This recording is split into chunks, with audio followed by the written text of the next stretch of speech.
Assalamualaikum warahmatullahi wabarakatuh. Selamat,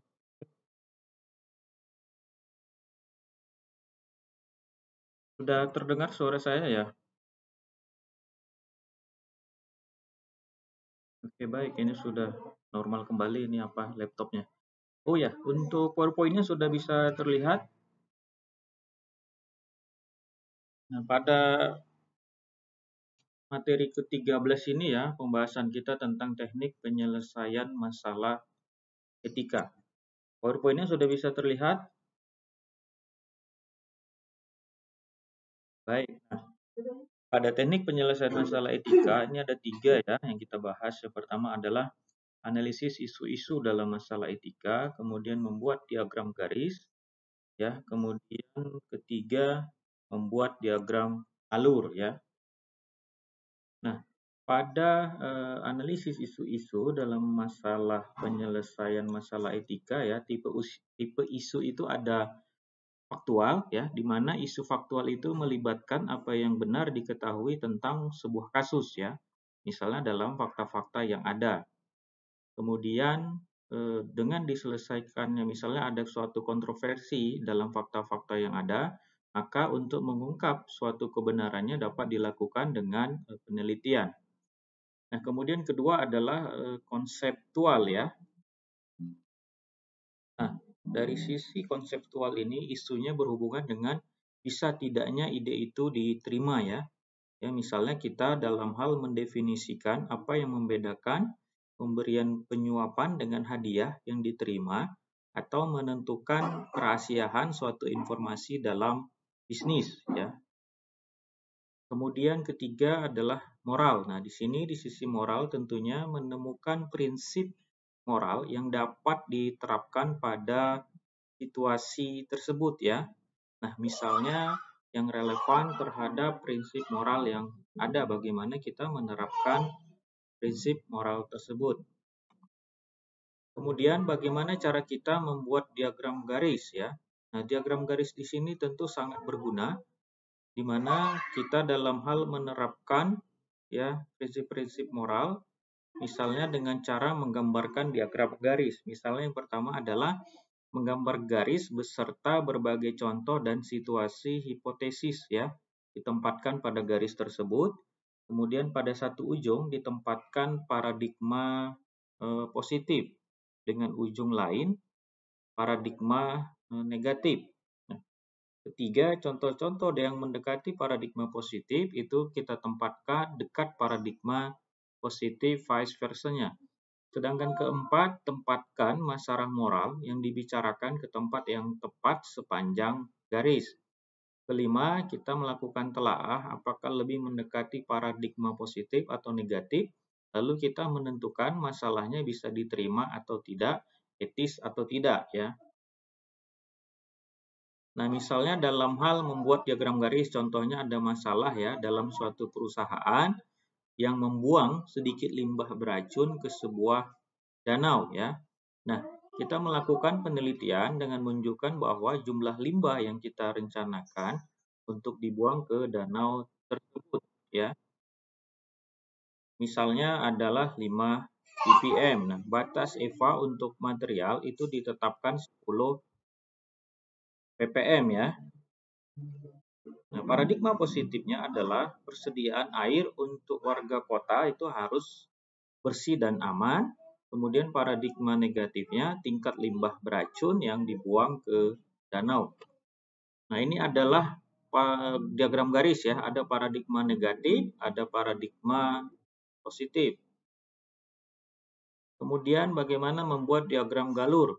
Nah, diagram alur ini dapat bermanfaat untuk kita melakukan analisis berbagai kasus ya, terutama kasus yang mempunyai tahapan kejadian yang harus kita pertimbangkan, di mana keuntungannya tentu dapat memberikan gambaran visual tentang sebuah situasi dan memungkinkan melihat konsekuensi yang mengalir dari setiap keputusan ya. Nah, ini contoh dari diagram alur ya, misalnya dalam hal suatu kasus, misalnya kasus Boval ya. Nah, dalam hal diagram alur yang ada, dari misalnya di Boval itu membangun pabrik kimia kemudian hukum dari sisi keselamatannya dari dibuat dalam bentuk diagram alur ya.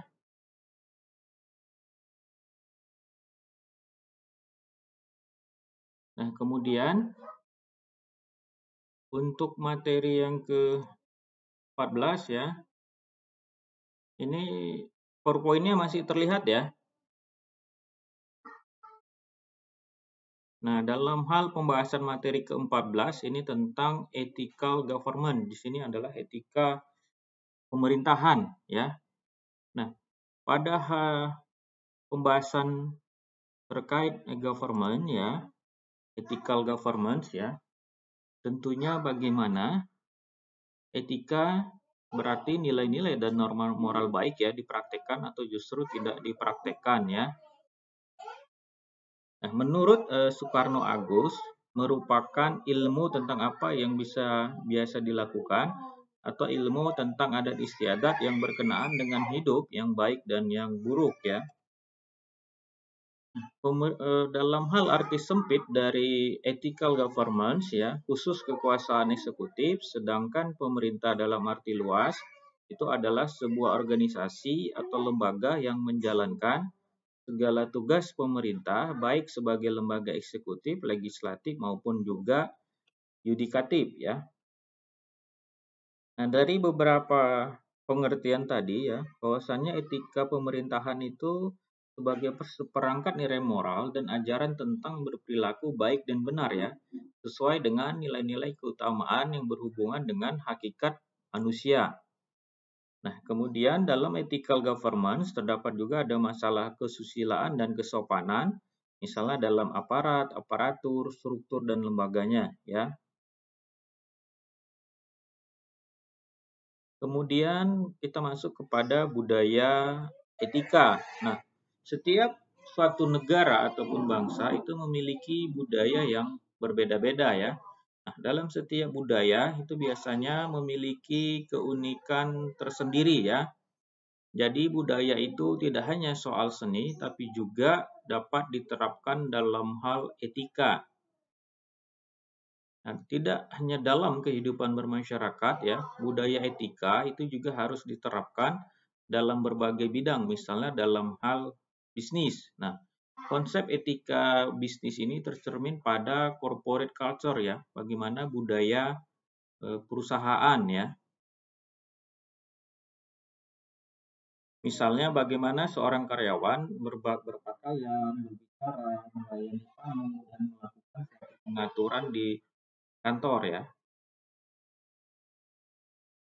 Terdapat 3 faktor ya yang perbedaan pengaruh budaya ya yang dominan terhadap perilaku. Pertama itu adalah keyakinan dan nilai-nilai bersama. Kemudian kedua, dimiliki bersama secara luas. Ketiga, dapat diketahui dengan jelas ya, mempunyai pengaruh yang lebih kuat terhadap perilaku. Nah, bagaimana kita mengembangkan struktur etika korporasi? Etika korporasi tentunya di dalam suatu perusahaan. Ya, bagaimana struktur etika di perusahaan itu memiliki ya, disesuaikan dengan kepribadian perusahaan tersebut.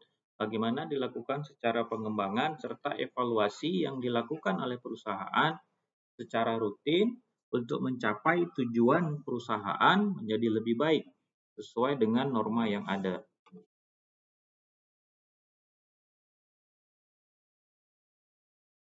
Nah, pengertian dari GCG ya, Good Governance ya, ini menurut beberapa ahli ya, menurut Agus Sukrisno, Good Corporate Governance ini merupakan tata kelola perusahaan yang baik sebagai suatu sistem ya, yang mengatur hubungan peran antara manajerial suatu perusahaan baik dari level komisaris, direksi, pemegang saham dan juga kepentingan lainnya.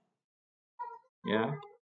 Nah, kemudian pengertian GCG ya, menurut OECD ya, ini suatu organisasi corporate ekonomi ya dan pengembangan sebagai suatu struktur yang terdiri atas hampir sama ya, pemegang saham, manajer, direktur, di mana tujuannya digunakan untuk mencapai kinerja perusahaan agar lebih